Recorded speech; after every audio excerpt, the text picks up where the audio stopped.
Assalamualaikum warahmatullahi wabarakatuh. Perkenalkan kami dari kelompok 10 dari percobaan instalasi penerangan. Di sini kami akan membahas mengenai apa-apa saja yang kami dapat dalam percobaan instalasi penerangan. Next.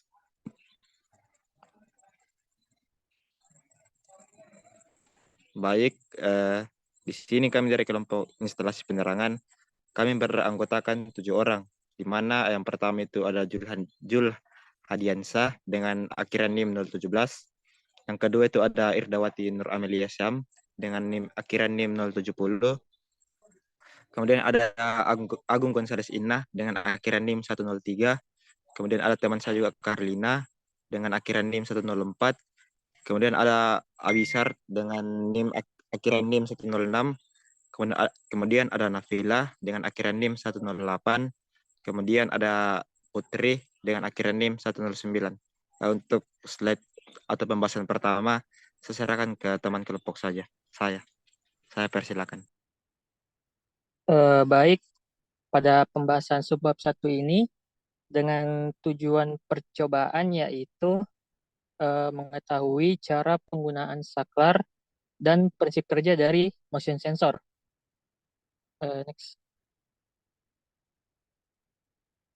Nah, adapun gambar rangkaian percobaan pada subbab kali ini terdapat beberapa jenis-jenis saklar. Adapun alat yang digunakan juga yaitu sumber daya jala-jala. Yang kedua yaitu modul percobaan instalasi penerangan. Dan yang ketiga itu kabel penghubung dengan banyak secukupnya. Next.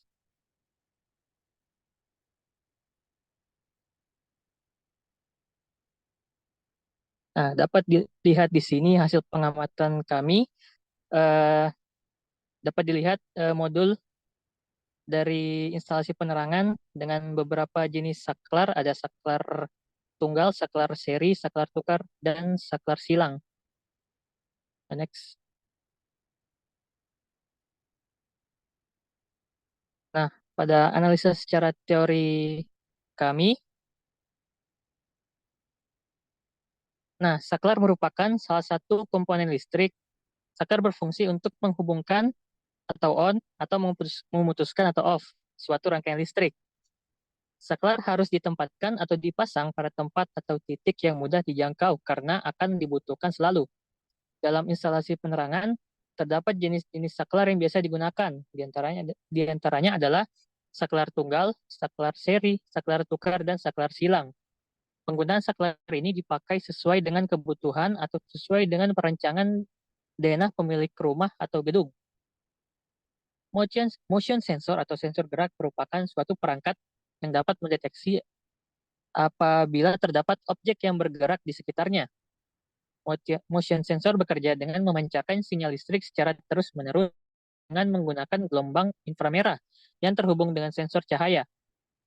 Jika gelombang inframerah yang ada mengalami gangguan, maka sistem akan menghidupkan perangkat penerangan. Dalam instalasi penerangan, motion sensor digunakan agar dapat menghemat penggunaan daya listrik. Selanjutnya akan diserahkan ke teman saya. Baik, untuk materi selanjutnya akan dibacakan oleh Irdawati. Untuk Irda, saya persilakan.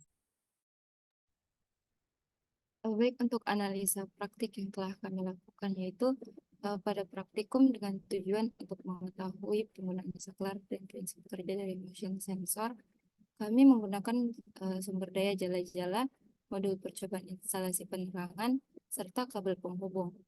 Setelah itu kami merangkai rangkaian sesuai dengan gambar percobaan yang telah diperlihatkan sebelumnya, di mana pada rangkaian percobaan terdapat penggunaan saklar tunggal, saklar seri, saklar tukar, dan saklar silang, di mana digunakan untuk menyalakan atau mematikan lampu untuk kabel penghubung.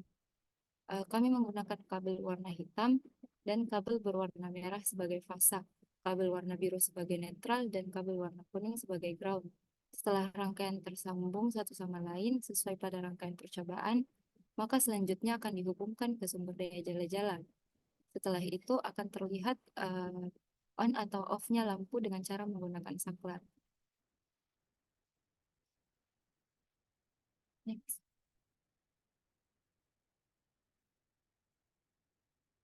analisa perbandingan teori dan praktik yang kami dapatkan setelah mengetahui teori mengenai saklar dan motion sensor, dan kami telah melakukan praktikum tentang penggunaan saklar dan prinsip kerja motion sensor, didapatkan hasil yang sesuai antara teori dan praktik, di mana jenis-jenis saklar memiliki fungsinya tertentu untuk menyalakan atau mematikan suatu lampu dalam suatu instalasi rumah atau gedung. Sedangkan motion sensor akan menyalakan lampu jika sensor mendeteksi adanya gerakan dalam ruangan.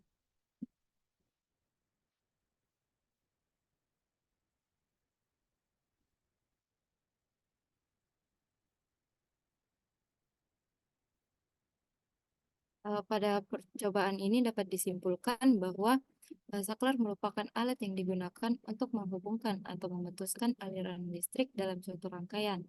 Saklar terdiri atas beberapa jenis, yaitu saklar tunggal, saklar seri, saklar tukar, dan saklar silang. Cara penggunaan saklar fungsi dan tempat penggunaannya. Contohnya, untuk mengontrol on atau off suatu lampu pada 3 tempat berbeda, maka digunakan saklar tukar yang dikombinasikan dengan saklar silang. Motion sensor atau sensor gerak merupakan sebuah microcontroller yang berfungsi dalam mengontrol lampu secara otomatis jika sensor mendeteksi gerakan. Motion sensor bekerja dengan mendeteksi adanya pergerakan inframerah yang dipancarkan oleh benda-benda di sekitarnya. Selanjutnya saya serahkan ke moderator. Baik, pada subbab kedua ini kita diberikan tujuan percobaan, di mana pada percobaan ini kita harus mengetahui cara pemasangan saklar dan bagaimana sebenarnya prinsip kerja dari KWH meter ini. Next.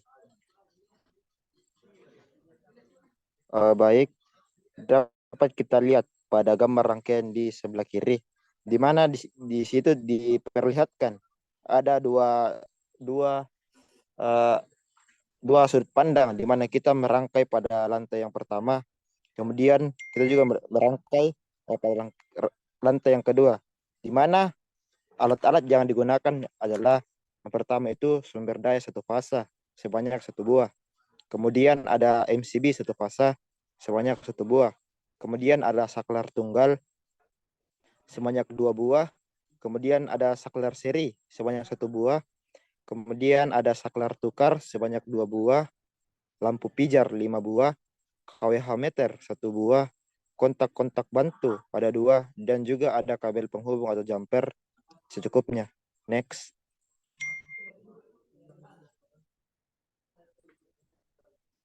Baik, di sini dari gambar rangkaian yang kita lihat pada slide sebelumnya itu, kita diarahkan untuk merangkai secara langsung dan mencobanya. Di sini dapat kita lihat bahwa pada lantai 1 itu ada satu balon yang menyala, dan pada sebelahnya itu tidak ada balon, karena pada percobaan itu kita tidak mempunyai balon. Dan kemudian kenapa ini tidak ada juga yang tidak tersambung baik, karena kemarin itu ada beberapa memang kabel penghubung yang tidak maksudnya tidak ada, dan juga pada ini fittingnya ini ada juga bermasalah kemarin, di mana ada kekurangan satu baut.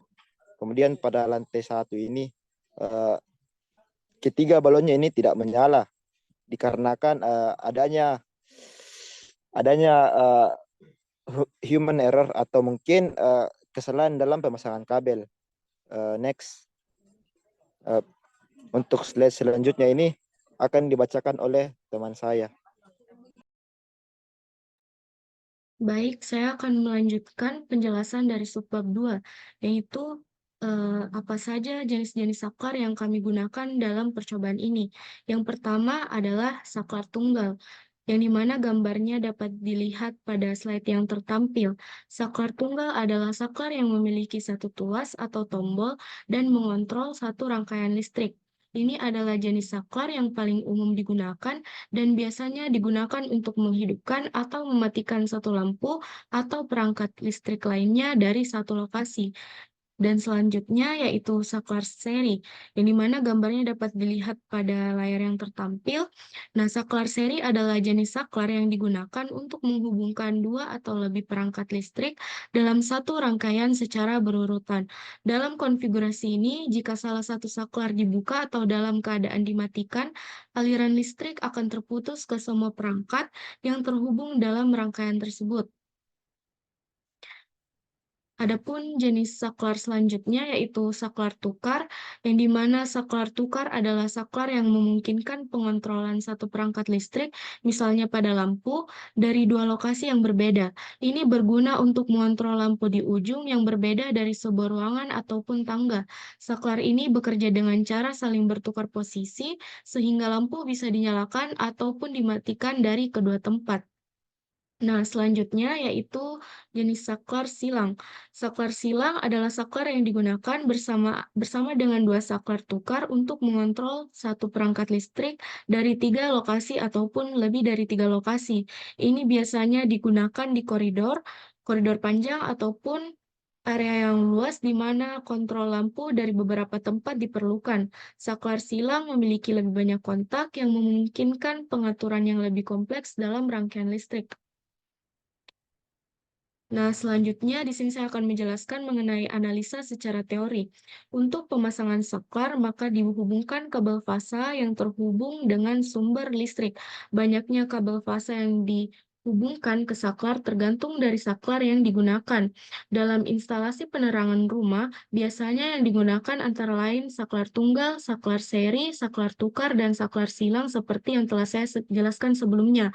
Adapun KWH atau kilowatt hour meter merupakan alat pengukur pemakaian energi listrik. KWH meter bekerja dengan metode induksi elektromagnetik, di mana ketika terjadi induksi, maka piringan aluminium pada KWH akan berputar.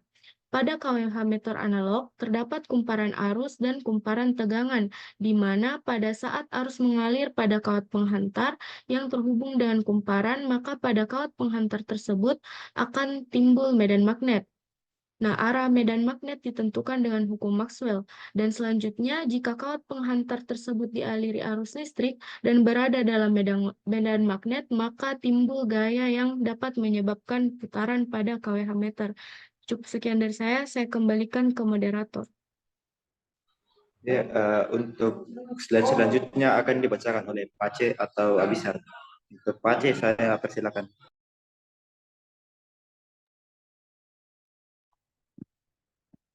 Baik, untuk selanjutnya yaitu analisa secara praktik pada subbab 2.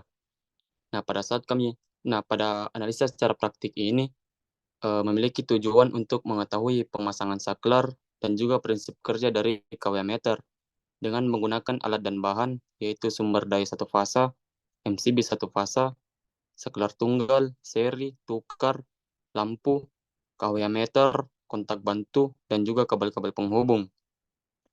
Setelah itu, kami merangkai rangkaian sesuai dengan gambar yang telah disediakan pada saat kami praktikum. Nah, untuk pemasangan saklarnya, kabel yang dihubungkan itu adalah kabel fasa. Banyaknya kabel fasa yang terhubung sesuai dengan jenis saklar yang digunakan. Nah, untuk lampu, kabel yang terhubung yaitu kabel fasa dan juga kabel netral. Sedangkan untuk kontak bantunya, kabel yang terhubung adalah kabel fasa, kabel netral, dan juga kabel grounding, yang kemudian dihubungkan ke sumber dan KW meter yang berfungsi untuk mengukur penggunaan daya listriknya. Nah, pada saat kami praktikum itu, ada satu masalah yaitu pada KW meternya yang tidak dapat berputar. Piringannya tidak dapat berputar, yang menyebabkan karena beban yang digunakan itu sangat kecil. Next.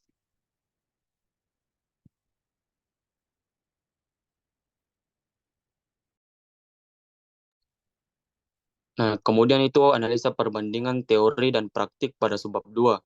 Setelah kami melakukan analisis teori dan juga praktik, kemudian ada perbandingan antara teori dan praktik. Pada analisa perbandingan teori dan praktik ini mengenai pemasangan saklar dan prinsip kerja KW meter. Dan juga kami telah melakukan praktikum. Nah, kami mendapatkan hasil yang sesuai mengenai cara pemasangan saklar, yaitu dengan menghubungkan kabel fasa yang tersambung dengan sumber. Dan inputan pada saklar harus sesuai dengan jenis saklar yang digunakan, agar saklar dapat berfungsi dengan baik. Sedangkan pada saat kami praktikum, kW meter yang kami gunakan itu tidak dapat berputar karena beban yang dipakai sangat kecil. Next.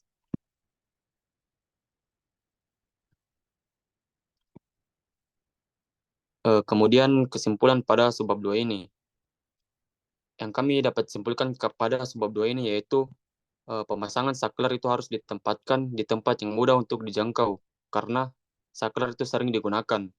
Nah, agar saklarnya dapat berfungsi dengan baik, maka dihubungkan kabel fasa yang terhubung dengan sumber listrik, dan juga jumlah kabel fasa yang dihubung ke saklar harus sesuai dengan jenis saklar yang digunakan, dan output dari saklar akan terhubung dengan lampu. Dan juga kW meter pada percobaan ini berfungsi untuk mengukur pemakaian daya listrik. Dan kW meter bekerja dengan prinsip induksi elektromagnetik yang akan menyebabkan piringan aluminiumnya pada kW meter dapat berputar. Selanjutnya saya kembalikan ke moderator. Baik, untuk slide selanjutnya akan dibacakan oleh saudara saya Eritrina.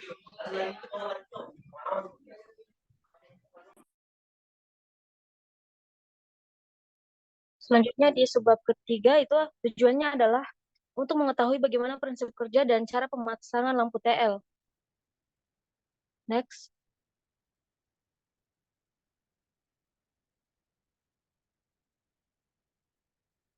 Jadi dapat dilihat pada rangkaian percobaan. Nah, pada rangkaian percobaan ini kita menggunakan sumber daya satu fasa, ada balas, ada starter dan juga lampu TL, serta kita menggunakan juga kapasitor dan kabel penghubung secukupnya. Next.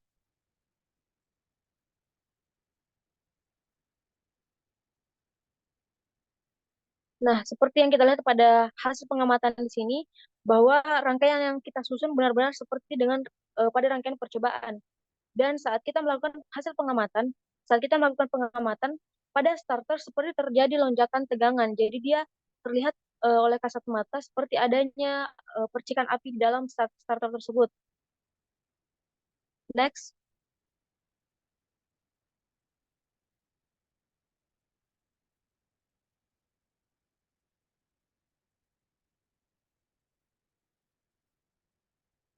Baik, jadi pada analisis secara teori, jadi lampu TL ini merupakan salah satu jenis lampu yang terdiri dari gelas berwarna putih karena dinding dalam tabung dilapisi oleh serbuk fosfor. Nah, bentuk tabungnya itu memanjang atau melingkar. Tabung dalam lampu mengandung gas yang akan menguap apabila dipanasi. Jadi hasil cahaya yang dihasilkan lebih terang dibandingkan dengan lampu pijar. Nah, lampu TL ini memiliki 3 bagian, yaitu starter, balas, dan tabung lampu. Pemasangan lampu TL ini dihubungkan dengan kabel fasa atau output dari saklar dan kabel netral. Jadi prinsip kerja dari lampu TL adalah ketika tegangan AC 220 volt ini dihubungkan ke set lampu TL, maka tegangan di ujung-ujung starter cukup menyebabkan gas neon dalam tabung panas atau terionisasi sehingga terjadi starter yang awalnya normally open menjadi close. Nah, ketika starter dalam kondisi close, maka gas neon akan menjadi dingin. Maka terdapat aliran arus yang akan memanaskan filamen-filamen pada tabung lampu. Jadi saat gas neon ini pada starter cukup dingin, maka starter akan open kembali sehingga balas akan menghasilkan tegangan hingga tegangan 400 volt sehingga terjadi lompatan elektron dan kedua elektroda menghasilkan cahaya. Jadi pada lampu TL ini sangat penting adanya balas dan juga adanya starter. Karena balas sendiri itu berfungsi untuk mengatur besarnya arus listrik yang masuk ke lampu TL. Jadi tanpa batas arus listrik yang mengalir bisa menjadi terlalu besar yang dapat merusak lampu atau mengurangi umur pemakaian lampu.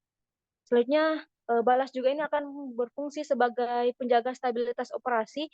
Jadi ketika lampu menyala, balas akan membantu menjaga stabilitas operasi dengan mempertahankan arus listriknya pada tingkat yang aman dan konstan.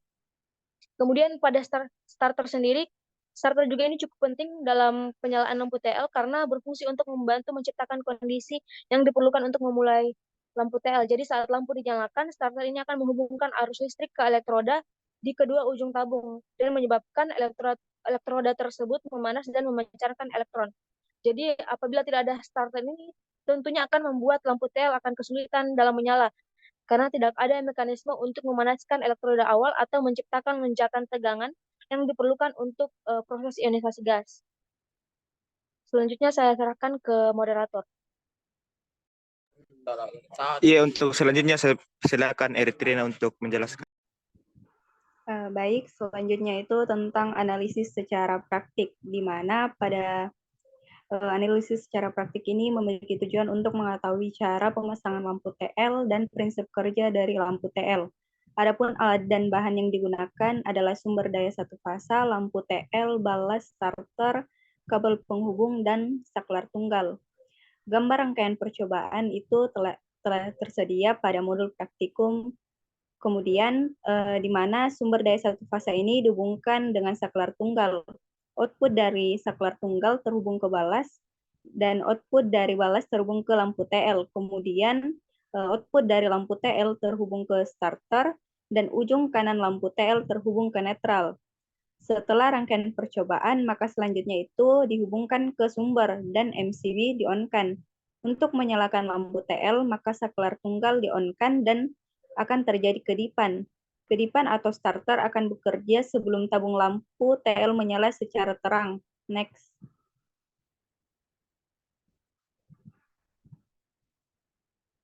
Selanjutnya tentang analisis perbandingan teori dan praktik, di mana setelah memahami teori mengenai pemasangan lampu TL dan prinsip kerja lampu TL, dan juga melakukan praktikum mengenai lampu TL, maka didapatkan hasil yang sesuai antara teori dan praktik, di mana bagian-bagian dari lampu TL ada 3, yaitu starter, balas, dan tabung lampu. Untuk mengendalikan lampu TL, maka digunakan saklar tunggal yang terhubung dengan balas, lalu ke lampu TL dan starter. Next.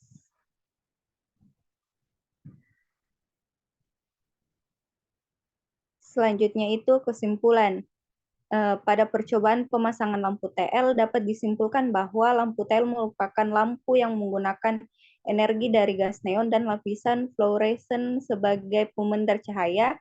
Pada saat dialiri arus listrik, lampu TL terdiri atas balas, starter, dan juga tabung lampu. Bagian-bagian ini harus dipasang sesuai dengan rangkaian lampu TL agar dapat menyala. Dengan prinsip kerjanya yaitu tegangan sumber 220 volt akan dinaikkan menjadi 400 volt dan balas, sedangkan starter akan bekerja untuk memicu lampu melalui pemanasan filamen-filamen lampu. Dengan tegangan 400 volt, maka akan cukup untuk membuat pergerakan elektron dan saling bertabrakan dengan gas dan lapisan fluoresen sehingga lampu dapat menghasilkan cahaya. Saya kembalikan ke moderator. Ya, itulah presentasi kami mengenai hasil pengamatan kami pada percobaan instalasi. Kurang dan lebihnya mohon dimaafkan. Sekian, shalom.